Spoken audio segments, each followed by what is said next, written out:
For those who don't know, there is actually a break-in process for new brake pads and rotors. I don't consider it really a process if you're pad slapping your car on beat rotors that you need to do a break-in process, because you're only ruining the brake pads at the same time. So this video is for new brake pads and rotors, and this is from powerStop Performance. Not one of the premier top line brake pad and rotor packages, probably the most entry-level price point, affordability for a customer. An entry-level performance. Entry-level performance. At least for this. Yeah, and I don't really think you need it on a 20, whatever, what is that? I think it's 23 tracks. A 23 tracks, not really necessary. At least this product line that they have. So the powerStop Evolution Sport. So cross-drilled and slotted rotors have a purpose. If you're not a performance driving type of customer, don't waste your money. If you're a normal driver, and I can't even define normal today because I haven't met a normal person yet, especially here in Twilight Zone, that actually takes care of their car properly. They don't. It's a fact. Let alone we couldn't even get a wiper blade out of one customer today. Not one. Here we go. So, powerStop Performance, here's what they, and then I'm going to tell you what I've been doing my whole entire career. It says important, break in new brake pads and rotors using the pad bedding. There is such a thing as called a pad bedding procedure. As follows: proper pad bedding can prevent rotor warpage. Rotor warpage happens for many reasons. Typically, it's the way the customer drives their car. Yep. That's it. Typically. Or poor quality materials. But if you think any manufacturer is putting the best cast iron rotors on your car, they're not. If you have a Mercedes or a Bentley with high carbon cross-drilled and slotted, you're definitely paying $700, $1,500, $2,000, $3,000 for real high quality rotors. Absolutely.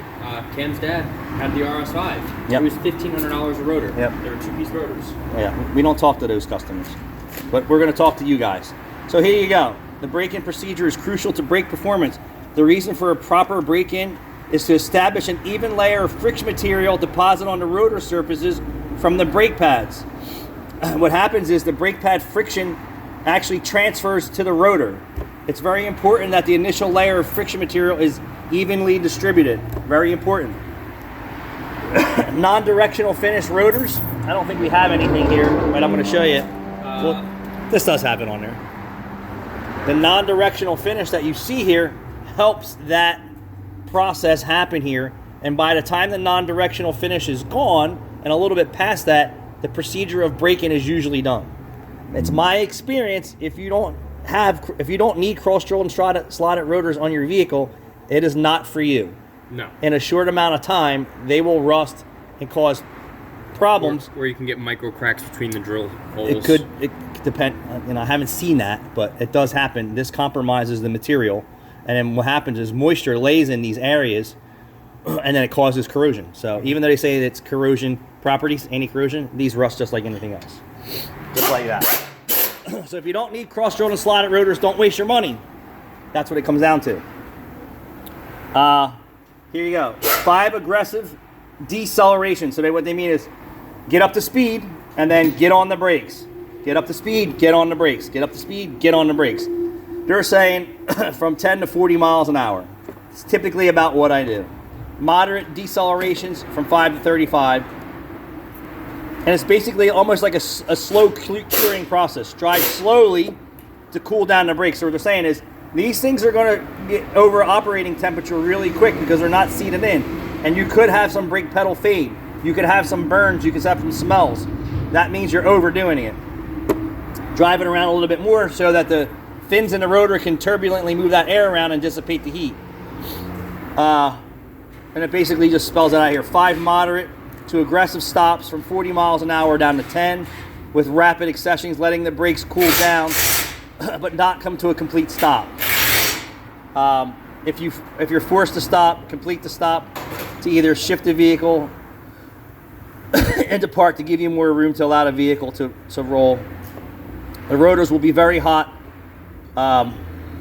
Holding down the brake pedal will force the brake pad and rotor brake pad to contact the rotor and possibly create an imprint in the rotor. This imprint may contribute to the creation of a brake jitter. So what you're saying is, if you get the brakes too hot and you transfer the material, the friction, into the rotor, it could start to thump and make some noises. So what you don't want to do is go out there and stand on them from a high speed all the way down to 10 and then come to a stop and let the brake pad cook on the rotor. You follow that? Don't let the brake pads overcook the rotor or overcook the brake pads.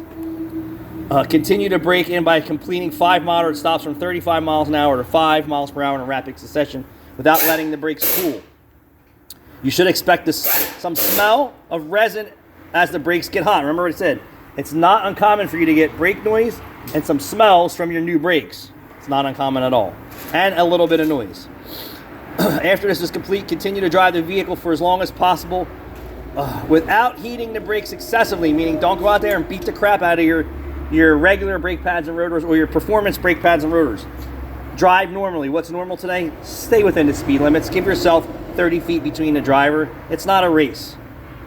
It's 1 car length for every 10 miles an hour. Try for about 5 minutes at moderate speeds.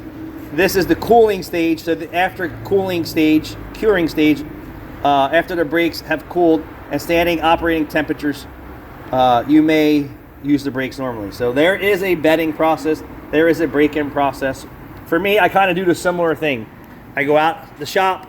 I go out the long way, right? So you're going to hit the brakes in here. You're going to back up. You're going to hit the brakes. You're going to hit the brakes at the end of the lot. You're going to round a corner. You're going to hit a stop, hit the brakes again. Another stop sign, go up.